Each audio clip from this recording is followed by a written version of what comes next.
Hi everyone, welcome to the first episode for a new mini review series I'm doing. Normally I just do reviews on figures or other collectibles. This is the first time I'm doing a review on a TV series, albeit a retro TV series because it's 21 years old, but this is something new for me. Somewhat it's been inspired by a number of my friends over on Facebook and people I know from YouTube who have rekindled my love for a particular TV series. It's one that never really went away, but it's a series that even though I've got the whole 3 seasons of 52 episodes on DVD, it's one I've not watched for a while, but it's one I've got really fond memories of. And as you saw from the title page, today I will be reviewing Season 1 of the hit 1996 CGI, first ever Transformers CGI series, Beast Wars. Now, before I talk about the season itself, a little bit of background on Beast Wars for those you might have heard of it, watched it, or you may have sort of caught 1 or 2 episodes and didn't continue. I touched upon this briefly last July.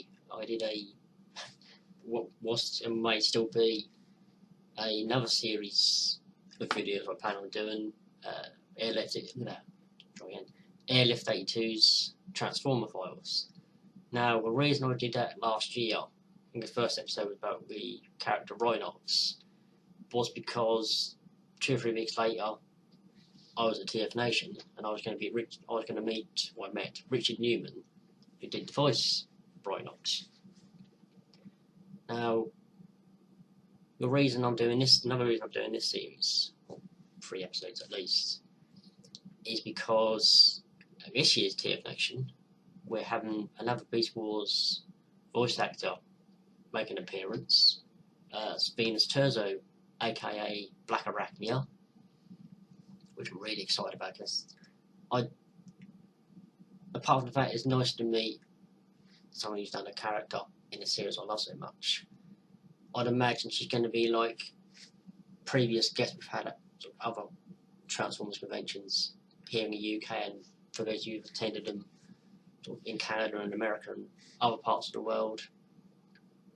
Whenever you speak to them, they're always down to earth, they're approachable, they like getting feedback about the series of programs they've done, movies they've been in, how much a particular character or a particular scene or an episode or a line means to you, because they obviously do the work because we all need money, right? They need as a career for them. But when they get someone come at me last year when I met Richard Newman, and I said it was a toy off his character, which got me back into collecting. And then this was, let's have a think, 10 years ago, maybe a bit longer, possibly longer actually. And how much I enjoyed this sort of series. Watching when I was growing up, I was like 96, I was 13, 14 when the series first aired. I'd seen G1, I still love G1, I'm going to go into it a bit more later in the video. I wasn't old enough to watch, really enjoy it when it first aired, and I'll see it from DVD anyway. But Beast Wars, for me, it aired about the right time. I was old enough to understand some of the implications of what was going on in the series, or the interactions between characters. I was able to get the toys, I got G1 toys early, from the late 80s, early 90s, but they had no fiction, they weren't any of the cartoons. Beast Wars, it shook things up. Before, when we had the G1 series, the American one, the Japanese series, all traditional animation, And as good as they were at the time, they still are now. They still, some of the storylines still stand up. Beast Wars, the people who created Beast Wars, the producers, directors, and writers, and what have you, what they did with Beast Wars was took a franchise that was, I wouldn't say it was last legs, but it needed something. It needed shaken up. Let's be honest, it needed shaken up. So, other than the fact they changed the animation style from traditional to CGI, which at the time, and even now, still costs a lot of money, it got people's attention. They brought in some big name writers. Some of the later seasons, at least one, if not two episodes, where DC Fontana of Star Trek fame, series finale, we had Mr. Simon Furman, Transformers lore and writer extraordinaire, someone else with a bit of TF Nation. So we've had some big names on this series. We've had some real talent working on it. But when we did it, it was CGI. It was something different. And even though we'd had Transformers with animal alt modes in G1 Predacons, for example, most of Soundwave's minions, Ravage and Laserbeak, Buzzsaw, Blaster got Ramhorn and Steeljaw, and we'd had other characters. But this is the first time we had characters when they had an alt mode actually looked like an animal. They literally had, if it was, when you want a character, Cheetah, obviously, he looked like Cheetah. You look at him, if you've seen him at the time, or that you've been a character on that planet, and you'd seen him, if you didn't know any better, and he was acting like a cheetah, you think it was a real deal. They were quite, it made sense in G1, they were all vehicles, planes and cars and fire trucks, that makes sense. But these ones actually look like real animals. So we had, I'll give you a brief list of the cast. We had the main people. So we had Cheetah, Optimus Primal, a gorilla, Rhinox, can't self-explanatory, Rhino. Later on, Rat Trap, giant rat. Dinobot, not connected to traditional Dinobots, but a Velociraptor. As it goes on, Air Razor, basically a hawk or a falcon. Tigertron, white tiger. For the Predacons, let's see, Megatron, not the original Megatron, but took his name from the original character. A T-Rex, Scorponok, Scorpion, Tarantulas, a giant spider, which freaked me out at the time. Black Arachnia, the aforementioned Venus Terzo, also a black widow spider. Waspinator, Wasp makes sense. It is something completely different. Now, some of you may be wondering, okay, you take on Transformers, why are the animal alt modes? I'm trying to do this without spoiling it too much, but I don't know, 20-plus-year-old series, can it really be spoiled? If it is, I'm sorry, but it's kind of hard to miss. The basic plot line is, we see two ships. Predacon ship, which we later learn, I think it's been now officially put in the canon, called the Dark Side. They're on the run, they're trying to reach a particular planet for a particular purpose, and the nearest ship in range is a maximal exploration ship. There's two factions in this series, Predacons and Maximals. Can we say what we will say? No, I'll let you watch the series to get a reason why they got different names to Autobots and Decepticons, but you might be able to work it out. Anyway, the closest maximal ship in range who can intercept Megatron and stop him is a maximal exploration ship. It's basically a science vessel. It's, I suppose, almost like the equivalent of USS Voyager in Star Trek. It's it can fight, but its primary mission is scientific exploration. So they chase this ship. They end up going through what's essentially a wormhole in orbit plan, having a space battle. Neither side's really got the upper hand, even though the dark side is primarily a combat ship. It's built for conquest. And they both get off some good shots, both take heavy damage, and they end up crashing on almost opposite sides of the continent on this, at the time, unknown planet, which has 2 moons. Any of my fellow Beast Wars fans know what I'm going at there. Before the the Actalon crashes on the planet, it ejects its cargo of stasis pods. Now, in this incarnation of Transformers, we've shown that if a transformer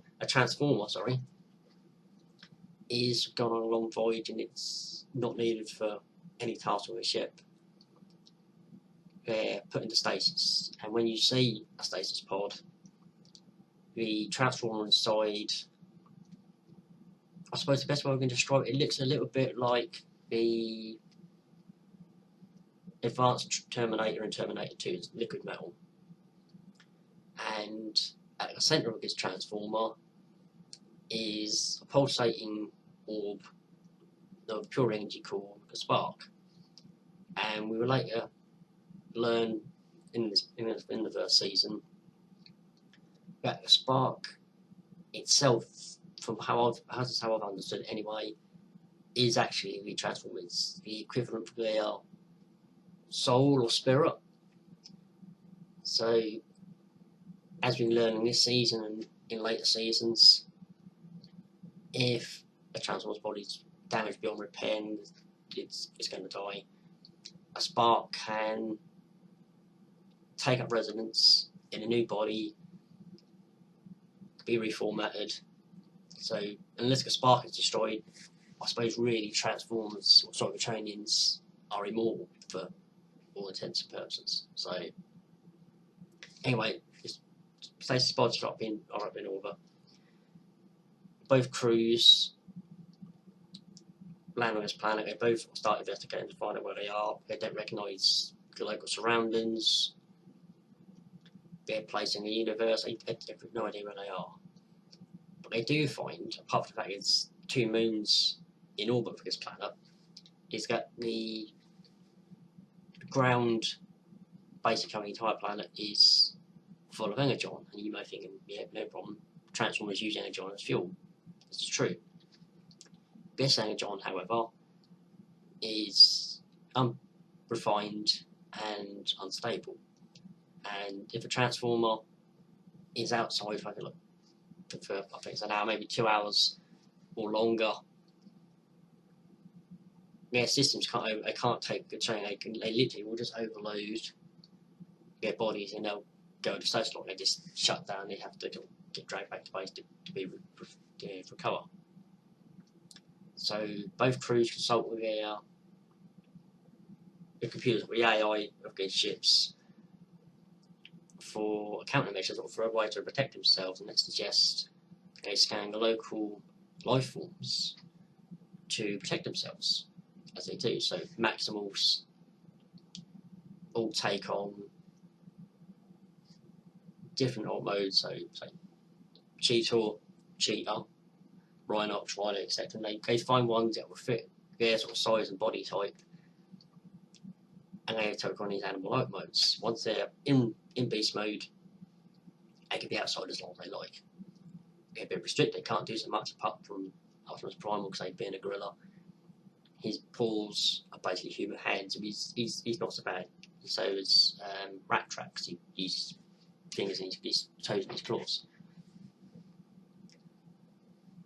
Whereas the Predacons, they do the same way. They set up a scanner, which is sort of a modern version or take on the Sky Spy from G1 when it sent off from the Ark. Did the same, found a vehicle mode which would be the right type and size for their body type of each character. So they take on mostly sort of insect and other sort of vicious animal modes, and that's pretty much. I don't want to say any more because it's easier for me, easier for yourselves. There's plenty of places online, or you can get hold of the DVDs of what happens in season 1. I won't go into that, but I will say is I went to Facebook and asked some of my friends to sort of give me their thoughts and opinions. So my friend Jan Meerman, Beast Wars is my favourite. Season 1 started slowly, and my favourite season is number 3. I agree. It's 3 seasons, it's 52 episodes, and as it goes, each season will hark back to events from either earlier that season or the season before that. So it's got a great sense of continuity as things go on. They sort of remember characters or events. I won't use this next bit, Jan, because it will give a bit of a spoiler. And that one as well, actually.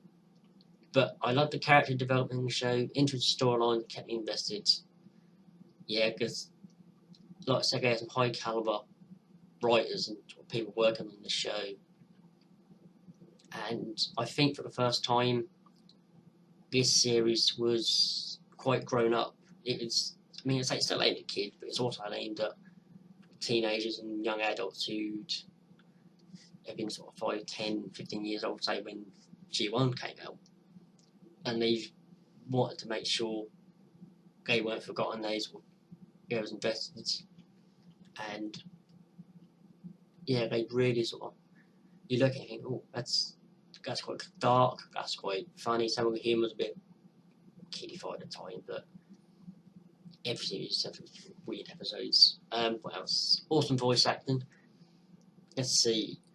Gary Chalk as Optimus Primal. Gary's been in loads of things. I mean, most recently you've probably seen him in the TV series Arrow. He was in the Watchmen movie. I'd imagine most of the cast, if you look at the names on IMDb, you'll recognise a minimum of 5 or 6, at least, either live action, animated sort of movies and or TV series. Have been, oh, I remember him being this, or I remember him being that. So animation was very nice for its time. Yeah, I mean, yeah, you look at now, CGI looks dated, but you look at any cartoon, maybe even a movie from 20 plus years ago, and it's, yeah, but the language or the language that's used, or the CGI, or the technology at the time, it looks dated. But if you're not sure about this, I ask you, look past the animation style, you look at G1, maybe that hasn't aged particularly well in the last 32 years, sorry. No, 33 years, sorry, I'll say correctly. But you don't watch it for the animation style, you watch it for the storylines. Geez, Beast Wars. Whoa. Didn't love relationship. See, this, I'm going on to this, and it means, what I'm saying, the series is quite grown up. It was hinted in G1 that some of the characters had sort of girlfriends / significant others back on Cybertron, but it was primarily a kids show. It didn't go into that. This one, we saw friendships being forged, romantic relationships being forged between at least two characters on Maximum side, and then later a Maximum and a Predacon. The friendships, they're an untested crew, especially the Maximals. By the sounds of it, they've not been together very long, apart from a few who known each other previously on Cybertron. But when they've been through all this, say, especially in the season 1, start of season 2, I've watched the first 3 episodes because they're technically tied to the last 3 of season 1. They get upset because they're not just a random Maximum science crew or an exploration ship. Yeah, but yeah, we're best mates, yeah, best buddies. We're a family for all intents and purposes. Who else? Aha. Sammy, aka Skullgrin140, here on YouTube. Beast Wars to me always stands as a pinnacle of brand storytelling in the Transformers franchise. Yep, totally agree, bro. Largely because the show treats its cast like characters other than just an internal product. Yeah, it's something of a trope now. You look on the TF Wiki, it was actually a whole page dedicated. It says to sell toys.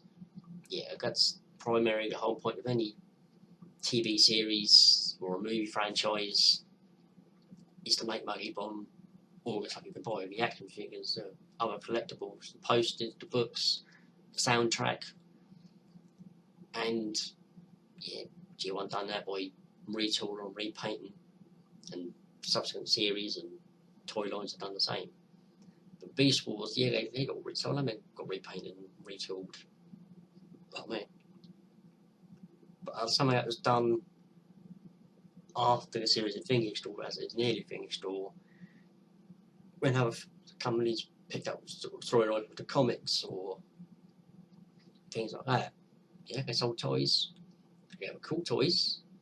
I mean, the Optimus Primal transformed virtually identically to how he transformed in the series. You can't say that hardly any, I don't think, for any of the G1 toys. But they had, because it would say it was a gorilla, so they sort of, not brilliantly, but they were still sculpted detail. The fur on his back and on his arms, and he looked like a gorilla in his alt mode. The animation by today's standards is a little bit dated, but the story, yeah, the characters and the voice acting always stand up to me as what a Transformer show should be. Yeah, they gave the show a lot of heart. They gave it a lot of attention, and they put a lot of attention to detail. And they made them characters that when you watched them, how long have you done? 22 minutes, but that's skipping along. They wanted you to be invested in the characters. They made mistakes. They suffered great. I've actually maybe overthought this, so let it go. For me, the best storytelling for a Transformers animated show cartoon. Yeah, I stand by that completely. Characters over the season continue to grow. They formed friendships, touched on already. Close bonds with one another. Cheetor and Togatron both having big cat alt modes.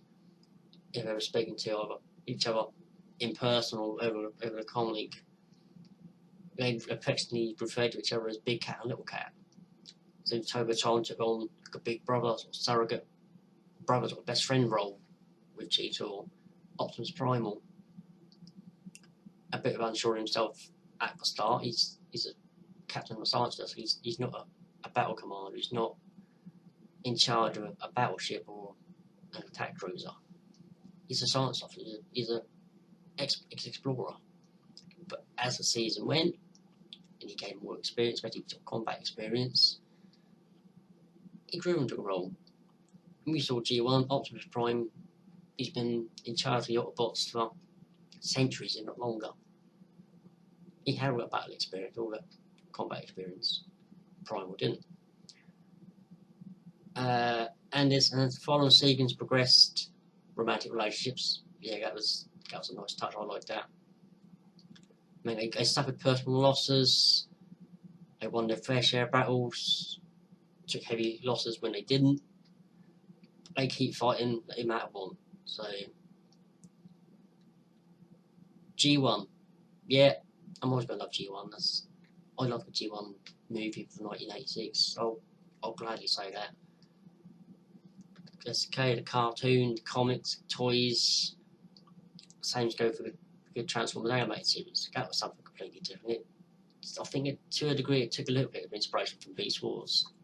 Wow, an artistic commander in charge of this time a repair crew doing repairing space bridges. A similar principle, but it worked from Beast Wars. It was a great idea for Beast Wars.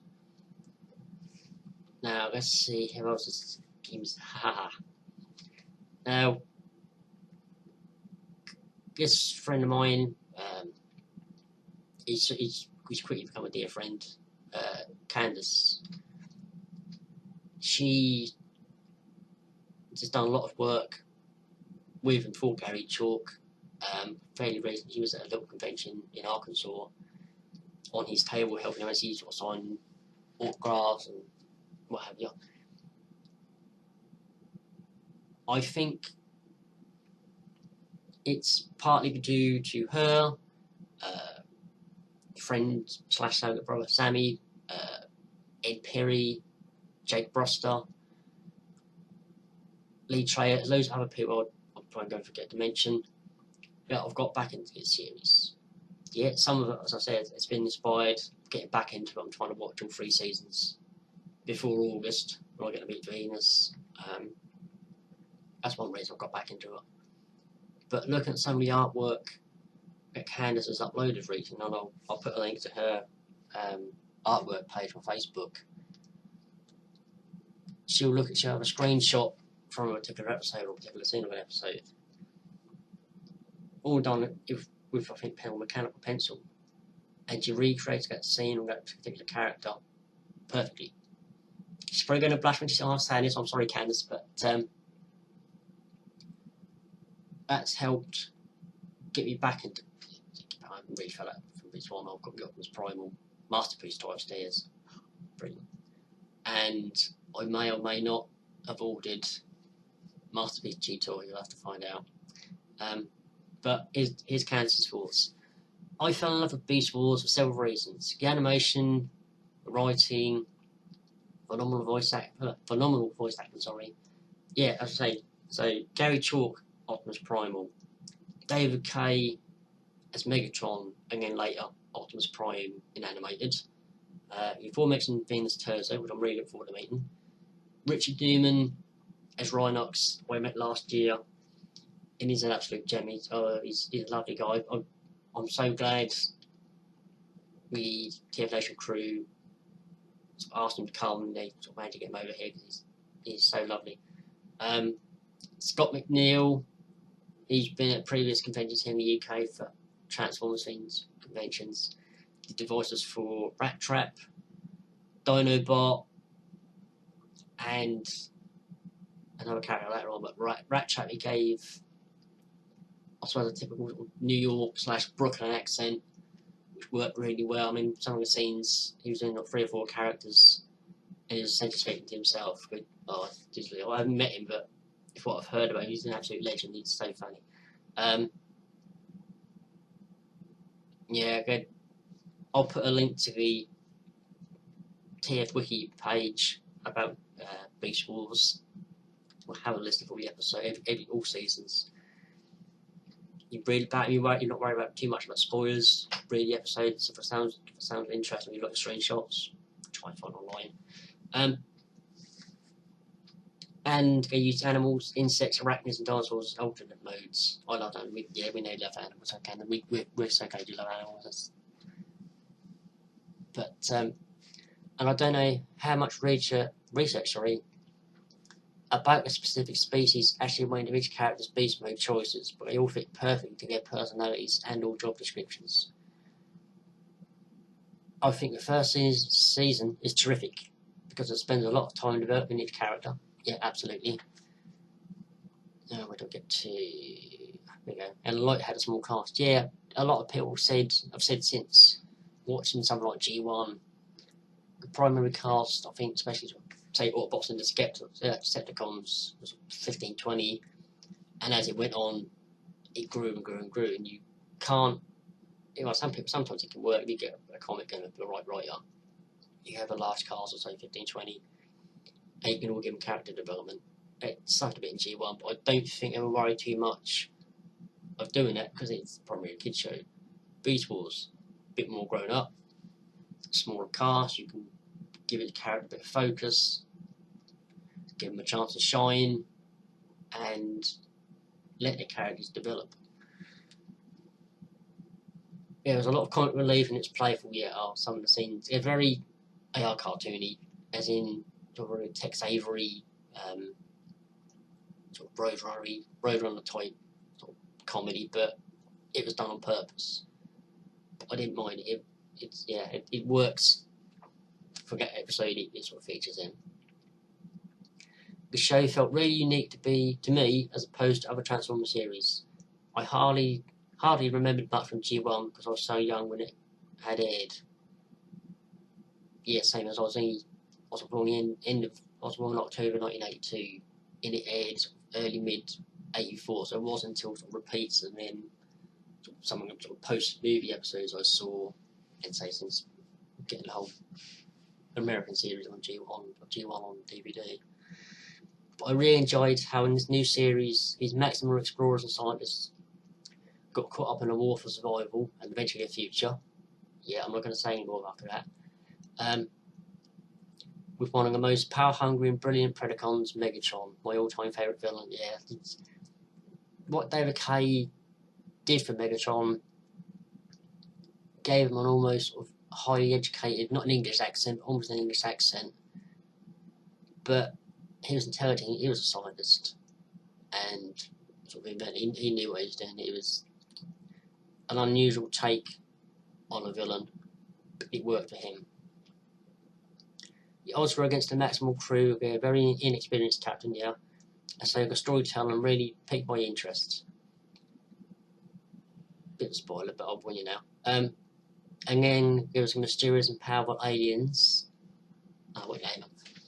Yeah, we learn that the planet the Maximal Predacons are crashed on is being used as a sort of experiment, as basically a giant petri dish. It's being used as a testing ground for various reasons by an unknown alien species, which make themselves known during the season, and then more sort of during season 2, and I think season 3 as well. But it's primarily, season 1 and season 2, they appear and they sort of make themselves known why they've been doing what they've been doing. Yeah, we got a bit of an explanation, but not much. But then, say, subsequent comic book series have explored into them more. I can't use this bit. No, can I? Sorry, I can't use this bit, but it explains, well, so I know, it explains what planet they've landed on and how they tie into another part of the franchise. But that's, I don't want to say too much, I don't want to spoil everyone, because it's a massive surprise.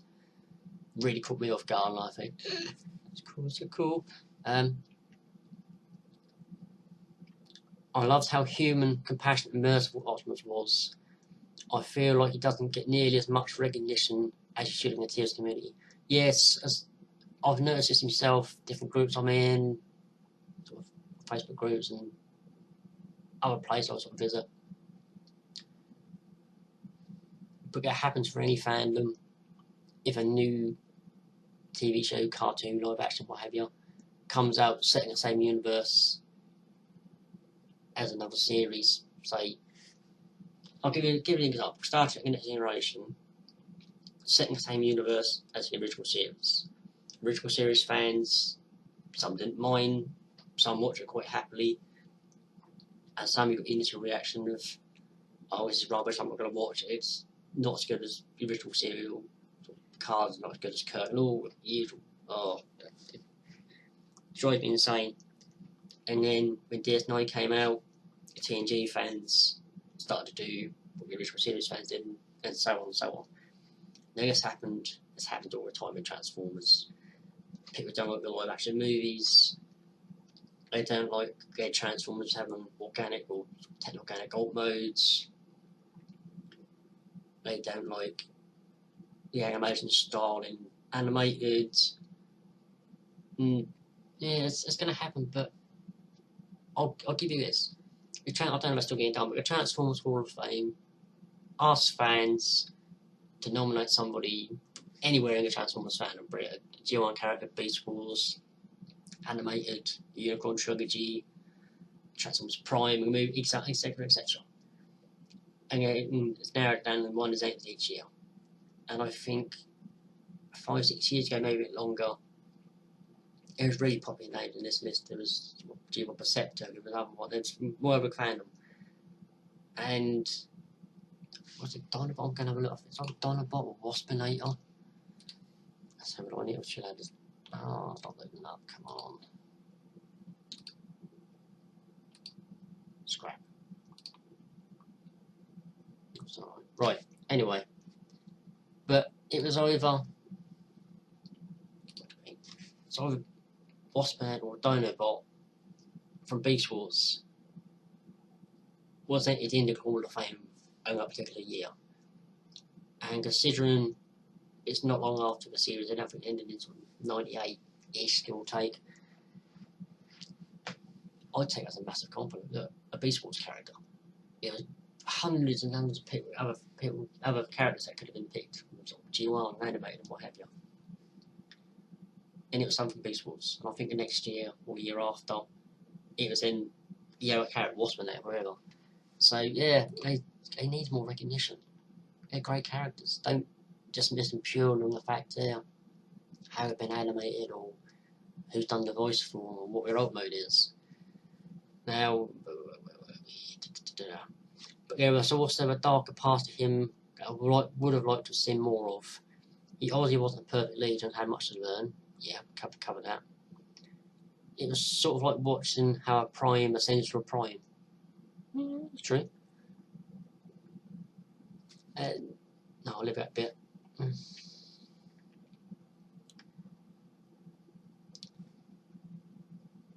we go. But Primal was ordered by the High Council, or Maximal Elders, to chase Megatron and retrieve the item that Megatron stole them. And yeah, were the Maximal Elders corrupt? It's entirely possible. I mean, some of the recent IDW comics shows that the Autobots, for all intents and purposes, just by their lofty goals and their things they want to do, they're not perfect. They can be corrupt as the most evil Decepticon. Corruption, as I say, sometimes starts from within. So, anyhow, I love how relentless, evil, and intelligent Megatron was. I loved his eccentric speak and his well-educated vocabulary. I almost didn't know to say that. I actually learned a few words from him. Dinobot, yeah. There's one episode, I think season 2, when Dinobot really gets to shine. And what happens in that episode, I think it still breaks even now. Not only as the fans one of their favourite all-time episodes of Beast Wars, but Transformers in general. That's awesome. Awesome movie. Oh, movies. That's an awesome episode. Dinobot was probably the most well-written and developed character in Transformers history. Rat Trap and Inferno gains and alt mode, a fire ant or something. But his memory circuit's programming gets corrupted, so he's insane. He's an absolute Looney Tune. But not only has he got awesome firepower and abilities in his alt mode, but his personality at times is also almost more ant than cyber trainings. He refers to the Predagon's base as his hive, and to Megatron over as the royalty, which Megatron does my queen, and queen in charge of the colony. So that's funny. How was awesome. Can't say. Okay.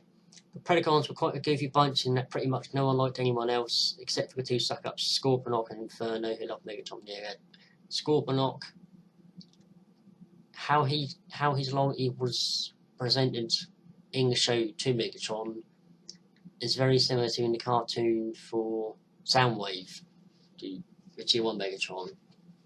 Totally loyal, wouldn't dare cross him. Almost like he's not bodyguard, but basically he's bodyguard. There we go. Maximals were much warmer and much more like a family in their crew. They could deal with the scene, they became closer, they sort of shared with experiences. It's hard not to form a bond with people you'll share what's left of a ship with. So, ever since my brother happened to find the very first episode when it aired before we went to school, I never stopped watching it, and I remember how excited I was for the next new episodes. This cartoon really brought out the detail in my artwork now. I'll put a link to Canada's art page in a little while. I still do today. I've made so many incredible friends from around the world because of it. It has been a very positive and significant part of my life, which almost sounds silly, having a cartoon do that. No, I don't think it's silly, Can I? think it's, for me, when I look at friends I've made on Facebook, either from stuff like that or from YouTube, primarily most of my friends are sort of big G1 fans or animated fans or movie fans or what have you. But the people who commented on this post, on my post on Facebook, we like them as well, or some of them, or a few of them. But we all love Beast Wars because they give us something different. It was a groundbreaking show at the time. The storytelling still holds up 21 years later. I mean, I think my friend Ed sums it up nicely. This show gave me Rat Trap and Tarantulas. For those reasons alone, it's grand. Yeah. Rat Trap as well. The fact that it's just a funny character. They've all got their own quirks and personalities and little foibles and yeah. But I've rambled on for longer than I'd intended. I do apologise if you can sit through all this. Thank you. I will do a review of season 2 and season 3 once I've got round to watching. It might be a little while. I'm trying to see a good part of season 2 today, and I've got more tomorrow, so I'll watch more tomorrow and I'll get season 3 done as soon as possible. Thank you for sitting here and watching this while I ramble like a madman, but this is how passionate I am, not only about Transformers, but especially Beast Wars. So, and you heard part of the intro and the outro. You know when I hear the outro as the video ends. There's not a theme tune. Find it on YouTube, just put in Beast Wars theme song theme tune on YouTube.